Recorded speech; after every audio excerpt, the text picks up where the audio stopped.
జై స్వరాజ్ టీవీ. ముఖ్యంగా తెలంగాణ ఎంఆర్పీఎస్ నుంచి మేము గత 50 సంవత్సరాల నుంచి పరిశుద్ధ కార్మికుల విషయంలో కానీ మున్సిపాలిటీ కార్మికుల సమస్యల మీద కానీ మేము నిరంతరం పోరాటం చేయడం జరుగుతుంది. అంతేకాకుండా ఈ మధ్యలో ఈ 4-5 ఏళ్ల నుంచి ఏమైతుందంటే ఎవరైతే పని చేయలేని పరిస్థితులు ఉన్నారో వాళ్ళ ప్లేస్లో రీప్లేస్మెంట్ పెట్టేటోళ్లను పెట్టే జాబ్ పని చేసుకుంటా వాళ్ళ నౌకర్లు వేరేళ్ళకి అమ్ముకుంటారు. అధికారులు కాదు రాజకీయ నాయకులతో కుమ్ముక్కై మరి వాళ్ళ కడుపు కొట్టడం జరుగుతుంది. దాన్ని అరికట్టవలసిన బాధ్యత కమిషనర్, కలెక్టర్ మీద ఉన్నదనేది మేము భావిస్తాం. తెలంగాణ ఎంఆర్పీఎస్ నుంచి భావిస్తాను. అదే కాకుండా ఇవాళ కనీస వేతనం 26,000 ఇవ్వాలని గత కొన్ని ఏళ్ల నుంచి కూడా మేము రిప్రజెంటేషన్ ఇచ్చుకుంటూ వస్తున్నాం.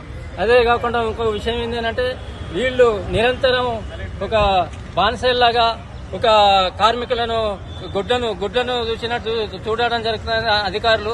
మరి వాళ్ళ శ్రమను దోపిడీ చేయడం జరుగుతుంది. ఆ శ్రమను దోపిడీ చేసే విధానాన్ని అరికట్టే విధంగా మన యూనియన్లు వాళ్ళకి అండదండగా ఉండాలని మేము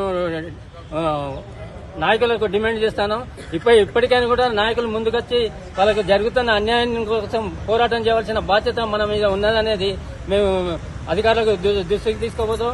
అదే కాకుండా వాస్తవంగా ఇవాళ అధికారులు కూడా మరి కార్మికుల మీద దయాదాక్షణం చూపిస్తలేరు.